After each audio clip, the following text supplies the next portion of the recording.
Hello again, Steve here with a question to self, or to somebody, to everybody. Is God guiding us?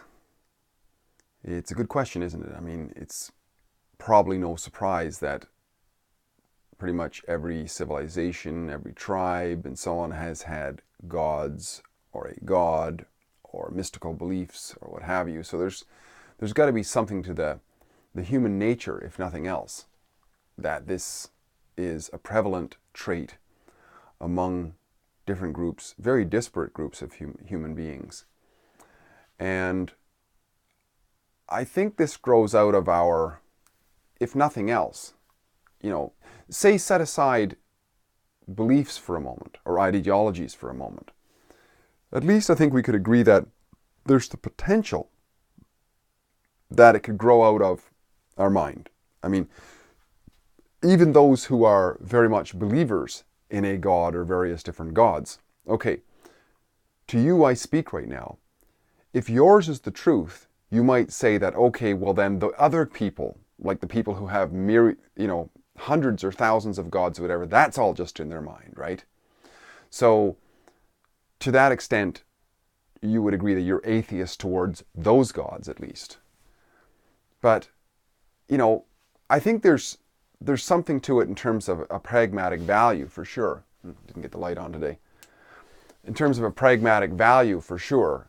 And then after that, who knows? I mean, I've got my own sort of interpretation of it. I call it the continuum of advancement, or the God of equation.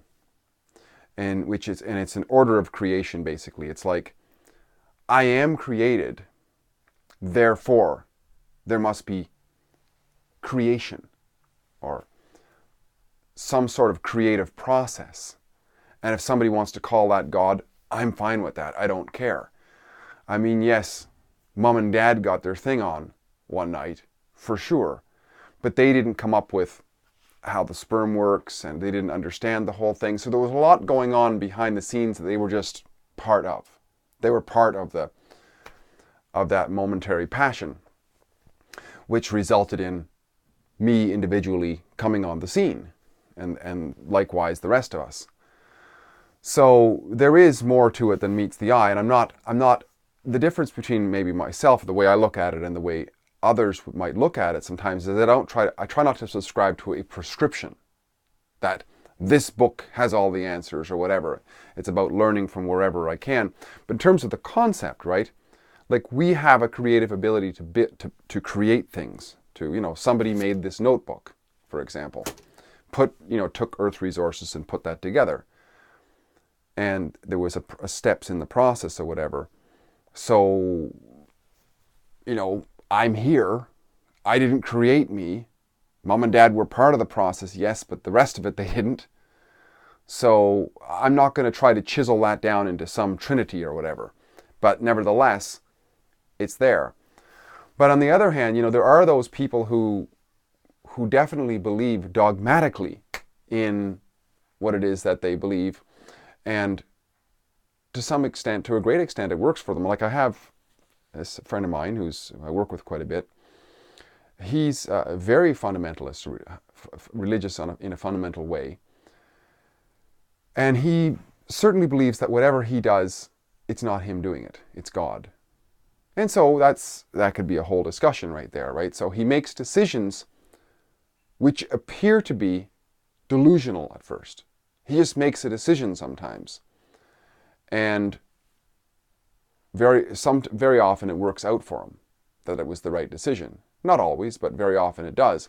He attributes the ones where he's successful that it was God telling him to do it. Now, maybe this gives him a certain amount of humility, and he's a little bit humble. If that works, that's great. Although I would say that, what he does, where he makes these decisions, the areas in which he makes these decisions, he is very practiced in that. He's been an entrepreneur for his entire life, and he makes entrepreneurial decisions for what some would say just from his gut. Sometimes he doesn't reason the whole thing through or plan the whole thing through. He makes decisions on the fly. But this is the case for so many people, isn't it? I mean, if we think about it, when we start something from the beginning, we're working very much from a rational standpoint. You know, like I dabble around with a bit of guitar, but I'm very clumsy because I'm having to really connect my reason with my clumsy fingers and to try to move them. Well, that's me making decisions right there on the spot. Whereas after a while, people who become very adept at what they're doing, things flow. And I heard it said not long ago that we start out reasoning. It's in the forward part of the brain. The measurements are done or whatever. And then it eventually gets pushed back into the very low back parts, the very ancient parts of the brain. And that is where maybe these decisions are coming from. Just like when somebody, they go from very clumsy on the guitar to very, very fluid on the guitar. Their fingers moving they become automatic, right? So why couldn't that be the case with automatic decisions, which are made, which weren't really thought about, but they were innate because of many, many years of practice in being there before, being there in similar circumstances over and over and over again. I think we see this in spades with Donald Trump. And those of us who watch very seasoned people in entrepreneurial fields and so on, speculated quite highly that Donald Trump was not a joke to be laughed at when he entered the ring. And I was one of those. People laughed at me for, he's nothing but a fool. He's a reality TV guy. Precisely! How many people do you know who are reality TV people? Entrepreneurs. Anyway, so many of his decisions turn out to be, higher than average anyway, turn out to be correct. Now one could say that it's, God working in him, and there are religious people who say that, this guy came on the scene at the right time, blah, blah, blah. But I mean, to me, I look at this whole God belief as, like with respect to my friend, he believes that it's God who he's kind of channeling in a way. Like it's God talking to him to make the decision. He prayed over it and he got this decision and whatever, and this is the right thing to do, and it worked out. It can probably be explained. But I mean, but my point is, it works for him. And that's where I'm coming from, is it's not so much whether it's accurate or whether it looks like he's delusional. My question is, what are the results? And if the results are working for him, then that's great, right? And that's what I like to. That's why I don't like to put down other people's religions and so on. If it's working for them, keep doing it. And if there is an explanation for it, as to what part of the brain is working and so on, that's all great too. Keep bringing it. Like that's the nature. And that's, of course, sometimes one of the downfalls of religion is if we got a prescription, and these are all the answers, we might not look for more answers. But to throw the whole thing out and to condemn people for believing what they believe is I think it's kind of immature. And first of all, we don't really know what they believe. I mean, that's the thing is, when people ask me, "Hey, Steve, do you believe in God?"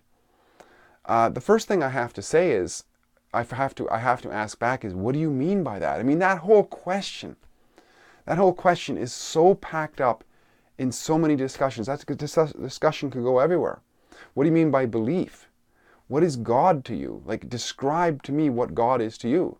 It's the only way, because, I've got, like I said before in one of my books, the Coffee Chat here, I got on page, I think it's 331. I showed it before there. I think it's 331. I forget what it is now. Probably won't be able to find it. Anyways, I have this diagram of this order of equation, or this order of creation. And that's what it is. It's that's 341. It's a picture of what my concept is. When I say that I don't have concepts, but I conceptualize things, but I try not to gravitate towards somebody's prescription. You know, you have to believe in Jesus, and it was this guy who walked in Galilee, or you have to believe in Mithras, or you have to believe in Allah, or that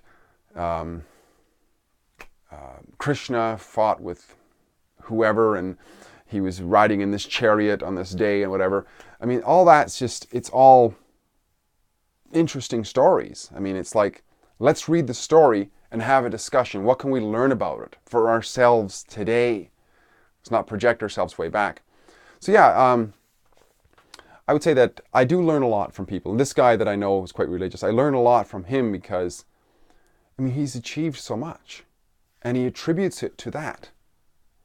So if I wasn't open-minded, I'd just religious, fundamentalist, crazy or whatever. And then I wouldn't learn from him. So when I ask him questions, when he's talking, I realize there's a lot of pragmatism to it. It's like praying over something to make the decision. Well, what is that in a way but focusing attention and putting energy, human energy, into trying to find that answer? It doesn't matter, I don't think, what we call where the answer is coming from. And that's why I ask people the question, what do you mean by God? Because it's one of these words that has certainly lots of baggage, but also lots of interpretations and thousands of different, actual deities attributed to it. So it's a huge question. But on a pragmatic sense, and certainly on just a rational sense, if we are created, then and we didn't create ourselves, and we don't have all the answers. If we don't have all the answers, but we're still created, I'm not saying there is a God. Okay, I don't try not to interpret that from what I'm saying. What I'm saying is there is creative power, shall we say. Call it whatever you want. Call it the universe. I don't care what somebody calls it. But nevertheless, if what people have is working for them, I would suggest we be open-minded, at least, to listening to their story. Because maybe we can read through the lines, just like when we could learn a lesson from so many things in life, so many different books, and we can learn lessons from our enemies, from the people who are our detractors. People who make huge errors in life, we can learn from them in terms of what not to do. There's always something to learn, is what I'm saying, and trying to keep it positive in that regard. Steve, you're getting great chatting. Hope this is an interesting few comments about this. If you like what I'm doing, please like, subscribe, and share, and comment in the box below. Talk again soon. Bye for now.